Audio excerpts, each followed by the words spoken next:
읽은 이사야서의 45장의 말씀은 이사야에게 하나님께서 장차 하나님께서 하실 일에 대해서 말씀하셨는데, 특별히 이제 유다가 바벨론에 의해서 멸망하게 되고, 또 그 뒤에 하나님께서 이스라엘을 어떻게 회복시키실 건가에 관한 말씀을 하고 계십니다. 하나님께서 고레스라는 페르시아의 왕을 일으켜서 하나님께서 그를 오른손으로 붙들고 또 열국을 항복하게 해서 하나님께서 그 고레스 왕을 택하셔서 이스라엘을 다시 그 포로된 데서 돌아오게 하시겠다는 그런 뜻을 말씀하고 계십니다. 이사야서 44장 28절에는 이렇게 얘기하고 있습니다. 고레스에 대하여서는 이르기를 내 목자라 그가 나의 모든 기쁨을 성취하리라 하며, 예루살렘에 대하여서는 이르기를 중건되리라 하며, 성전에 대하여서는 내 기초가 놓여지리라 하는 자니라. 이 말씀에 의거하면 고레스 왕을 하나님께서 택하셔서 그를 이스라엘을 다시 회복시키시는 하나님의 도구로 사용하신다는 그 말씀이 이제 나와 있습니다. 사실은 아직 그 유다가 바벨론에서 멸망되지 않았던 때였고, 지금 주님께서 말씀하시는 것은 남유다가 바벨론에서 멸망이 되고 또 그 포로기가 끝나고 다시 이스라엘이 회복되는 그 시점에 대해서 말씀하고 계십니다. 그러면 이스라엘이 회복되는, 다시 이스라엘 민족이 예루살렘으로 돌아오는 그 시점까지를 생각해 보면 약 이 예언은 약 그 사건이 고레스가 왕이 돼서 이스라엘 민족을 되돌려 보내기까지 약 150년에서 170년 전에 이사야 선지자를 통해서 주신 말씀입니다. 근데 이 말씀을 이사야가 듣고 아마 그 마음에 불편한 마음이 있었던 것 같습니다.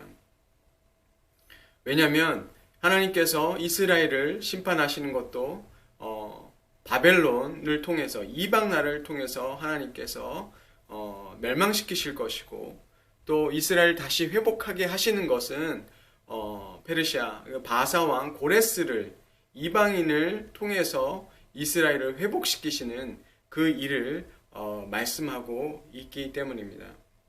그래서 이 말씀 이후에 보면 토기장이에 관한 이야기가 나옵니다. 45장 9절에 이렇게 얘기합니다. 질그릇 조각 중 한 조각 같은 자가 자기를 지으신 이와 더불어 다툴진대 화 있을진저 진흙이 토기장이에게 너는 무엇을 만드느냐, 또는 내가 만든 것이 그의 손이 없다 말할 수 있겠느냐, 이렇게 얘기하고 있습니다. 아마도 이사야가 하나님의 그 예언을 받고 그 마음속에 불편하고 정말 불평하고 싶었던 그런 내용인 것 같습니다. 그래서 주님께서 그 이사야와 또 이스라엘 민족의 그 생각을 아시고 이 말씀을 하신 것 같습니다. 왜 하필이면 이방 민족을 통해서 멸망하게 하시고 또 회복하는 것도 이스라엘에게 새 힘을 주시고 독립하게 하는 어떤 독립운동을 통해서 독립할 수 있게 하지 않으시고 고레스라는 이방왕을 택하셔서 그렇게 하셨을까? 왜 하나님은 이런 일들을 허락하셨을까? 하는 생각을 아마 이사야가 했던 것 같습니다. 우리처럼 이사야도 하나님의 방법과 하나님의 뜻이 다르기 때문에 그 뜻을 이해하기 어려워서 아마 그렇게 불평했던 것 같습니다. 그렇지만 하나님께서는 하나님 자신이 그 토기장이와 같이 하나님께서는 그 주권을 가지고 계시고, 하나님께서 이스라엘을 정말 다스리시고 그들의 미래를 만들어 가시는 그런 주님인 것을 우리는 이 말씀을 통해서 우리가 알 수 있습니다. 정말 우리는 하나님 손에 정말 토기장이의 그 진흙과 같은 존재였던 것이죠. 그런데 우리는 정말 그 이스라엘을 생각해 보면 이사야는 정말 이스라엘의 한 부분을 정말 부분에 해당하는 그런 토기의 그 하나의 조각 같은 사람이었던 것 같습니다. 하나님께서 바로 이사야가 그런 생각을 하고 있을 때 하나님께서 이 고레스 왕에 관한 예언을 말씀하시고 나서 그 토기 조각 한 조각 같은 자가 이렇게 불평할 수 있겠느냐? 왜 토기장이에게 뭘 만드는지 그렇게 불평할 수 있겠느냐라고 주님께서 말씀하고 계십니다. 주님께서는 그 이스라엘의 그 150년 이후에 일어날 일도 주님께서는 다 알고 계셨고 또 누구를 통해서 하나님께서 이스라엘을 회복하실 것인지에 관한 계획도 미리 가지고 계셨습니다. 바로 하나님께서는 바로 이 역사를 운행하시고 또 그 역사를 통해서 우리를 가르치시는 그런 주님인 것을 우리가 알 수 있습니다. 이 이사야의 예언처럼 하나님께서는 고레스 왕을 일으키셔서 고레스 왕을 통해서 포로된 자들을 다 예루살렘으로 돌아오게 하시고 또 성전을 다시 건축하게 하시는 그 일을 하십니다. 우리가 에스라서 보면 그 1장에 바로 그 고레스 왕이 칙령을 발표하면서 이스라엘 민족을 다시 예루살렘으로 돌아가게 하는 그 장면을 우리가 볼 수 있습니다. 이사야 선지자가 이 45장에서는 하나님께서 앞으로 하실 고레스 왕이라는 그 이방 왕을 통해서 하실 일을 보면서 하나님께 불평하지만 이사야서 64장에 보면 이사야 선지자의 다른 모습을 우리가 볼 수 있습니다. 제가 봉독하도록 하겠습니다. 이사야서 64장 6절부터 9절까지입니다. 무릇 우리는 다 부정한 자 같아서 우리의 의는 다 더러운 옷 같으며 우리는 다 잎사귀 같이 시들므로 우리의 죄악이 바람같이 우리를 몰아가나이다. 주의 이름을 부르는 자가 없으며 스스로 분발하여 주를 붙잡는 자가 없사오니 이는 주께서 우리에게 얼굴을 숨기시며 우리의 죄악으로 말미암아 우리가 소멸을 되게 하셨음이니이다. 그러나 여호와여 이제는 주는 우리 아버지시니이다. 우리는 진흙이요 주는 토기장이시니 우리는 다 주의 손으로 지으신 것이니이다. 여호와여 너무 분노하지 마시오며 죄악을 영원히 기억하지 마시옵고 구하오니 보시옵소서. 보시옵소서. 우리는 다 주의 백성이니이다. 이사야 선지자가 처음에 하나님의 그 예언의 말씀을 들었을 때 그 마음에 정말 불평하고 하나님의 그 계획에 대해서 동의할 수 없는 그런 상태였지만 이사야가 그 하나님의 뜻을 깨닫고 나서는 이 고백을 하게 됩니다. 자신들이 이방인의 손에 의해서 징계를 받고 이방인의 손에 의해서 회복되는 그것을 동의할 수 없었지만 그러나 이사야가 그 이후에 이스라엘 민족이 얼마나 부정하고 또 그들의 의의가 정말 더럽혀진 옷과 같은 존재인지 그가 깨닫게 됩니다. 그리고 그들의 죄악이 정말 바람같이 그들을 몰아가고 있다라는 것을 알게 됩니다. 하나님이 그렇게 몰아가시는 것이 아니라 이스라엘의 죄가 바로 이스라엘 그 민족을 다 그 죄악으로 인해서 그들이 바람같이 그 죄가 그들을 몰고 가는 그 모습을 그가 깨닫게 됩니다. 그래서 그들이 주님을 찾지도 않고 그래서 이스라엘이 멸망할 수밖에 없는 그 상태가 되었음을 이사야가 그 깨닫고 고백합니다. 그러나 이사야가 우리 8절에 보듯이 이제 주는 우리 아버지시니이다. 우리는 진흙이요 주는 토기장이시니 우리는 다 주의 손으로 지으신 것이니이다. 이렇게 고백합니다. 이사야가 정말 이스라엘의 그 죄가 많아서 그들의 죄가 그들의 그 앞으로 닥쳐올 그 재앙과 그 심판을 만들었다는 것을 그가 깨달았고 그렇지만 그가 주님이 아버지시고 토기장이시며 그 이스라엘 민족을 만드신 그 주인이라는 것을 고백하면서 그 하나님께 자신과 또 그 민족을 맡기고 또 주님의 긍휼을 구하는 그 모습을 우리는 볼 수 있습니다. 처음에는 질그릇 한 조각 같이 그 토기장에게 불평하던 그 이사야가 자신들의 그 민족의 모습을 볼 때 그 죄인된 그 죄악으로 인해서 스스로 그런 파멸의 길을 가고 있는 그 모습을 봤을 때 이사야는 하나님께 그 긍휼을 구하는 기도를 하게 됩니다. 정말 우리 인생이 정말 이스라엘 민족처럼 죄악을 따라가는 삶을 살고 또 그 죄악이 우리를 파멸로 이끌어가는 그런 삶을 살아가는 그런 인생들을 보게 됩니다. 그리고 우리는 우리가 겪고 있는 이런 어려움들, 그런 상태들, 그런 것을 보면 정말 우리는 원망하거나 왜 이런 일들이 우리에게 일어났는가에 대해서 우리는 불평하기도 하고 그 원인을 찾아보려고 합니다. 그렇지만 참 이해할 수 없는 그런 일들이기 때문에 정말 우리는 어디서부터 뭐가 잘못되고 왜 이런 일이 일어났는지 우리는 알 수 없습니다. 그렇게 우리가 정말 당한 그런 어려움들이나 재앙들 그런 것을 보면 이것이 어디서 잘못됐는지 원인을 찾으려고 하고 때로는 왜 하나님은 이런 일들을 허락하셨느냐라고 우리가 불평하게 됩니다. 그러나 우리에게 소망이 있습니다. 이사야가 고백했던 것처럼 주님께서 토기장이이십니다.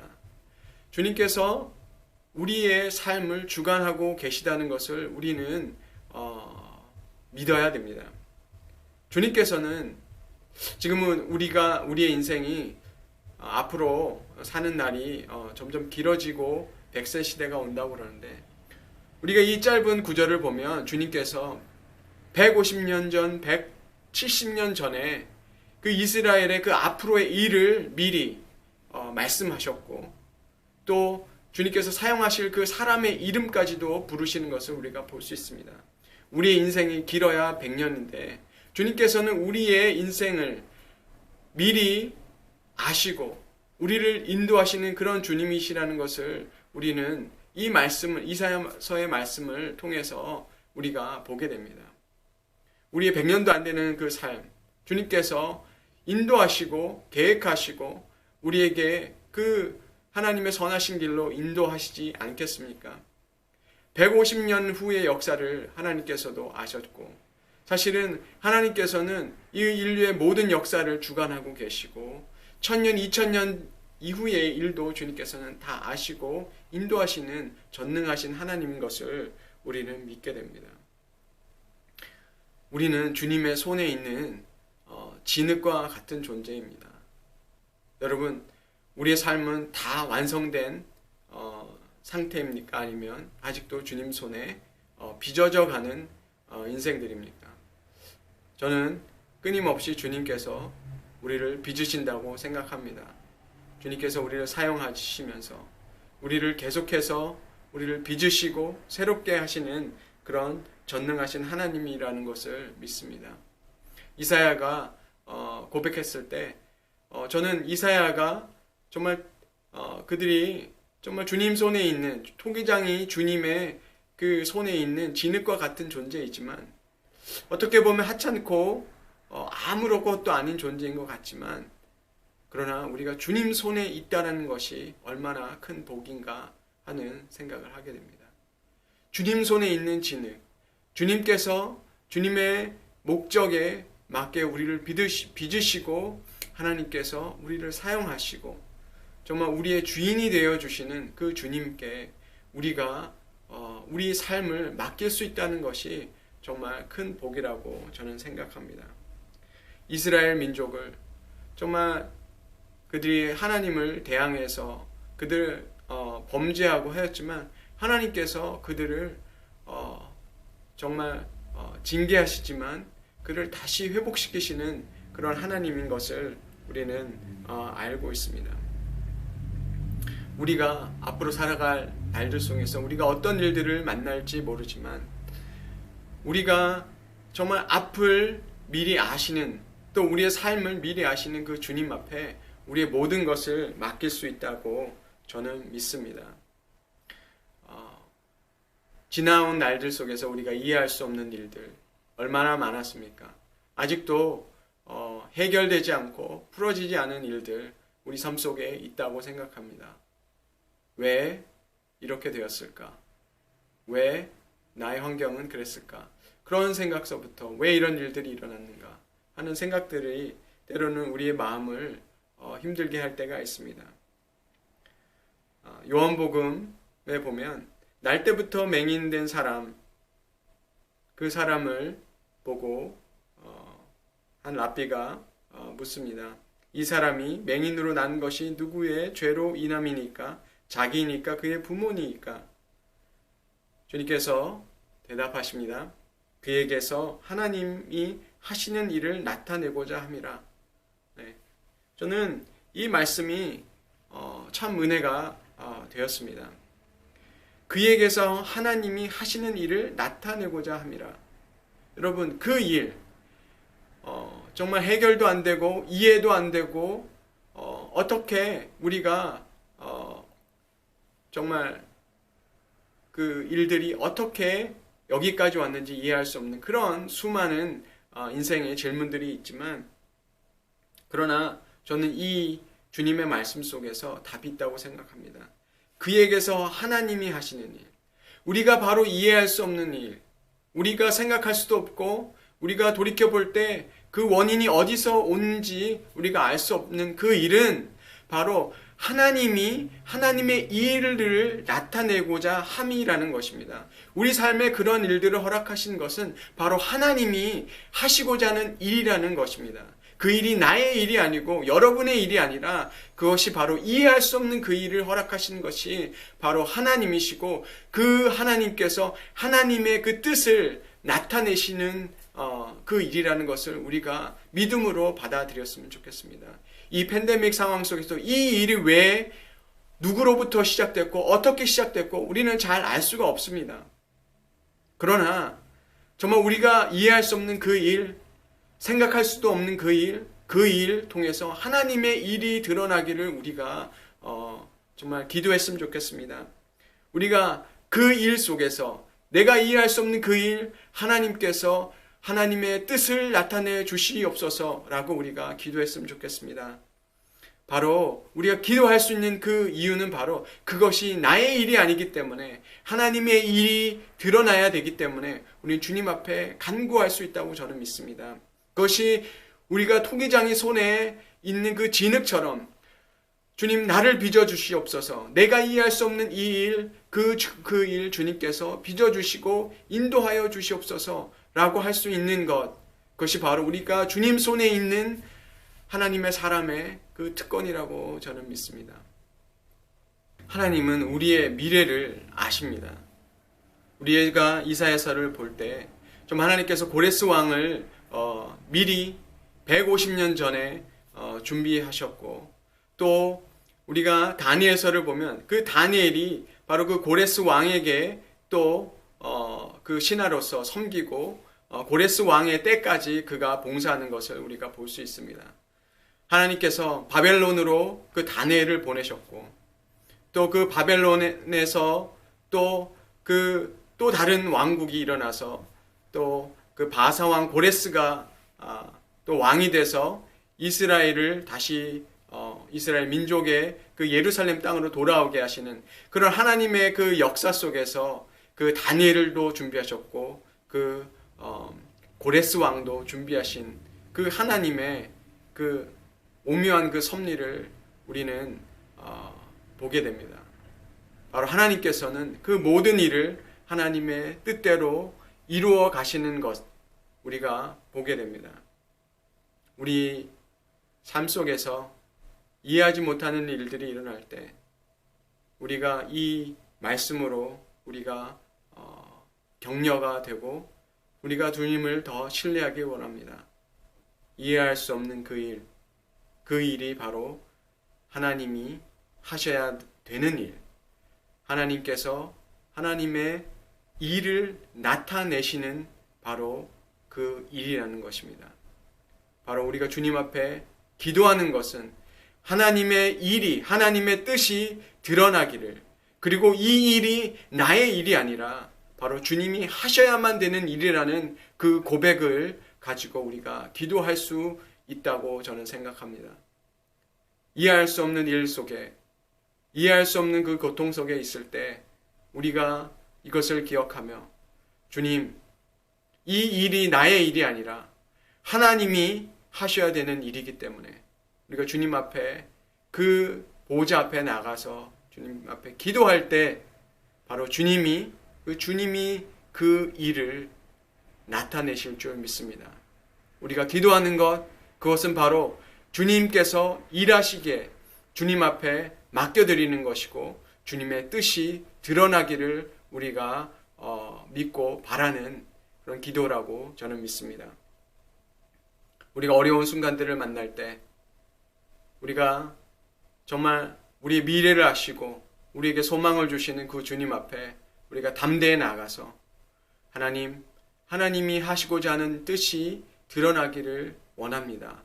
그 부르짖음이 정말 나중에 하나님의 그 뜻이 드러나고 그것이 우리에게 소망이 되고 우리의 정말 흔들림 없는 그런 반석이 되어서 어떤 일을 만나든 우리가 주님만을 신뢰하고 정말 그 안에서 하나님의 백성으로 정말 하나님만을 기뻐하며 하나님만을 신뢰하면서 살아갈 수 있는 정말 큰 위로의 또 확신의 말씀이 되기를 주님의 이름으로 축원합니다.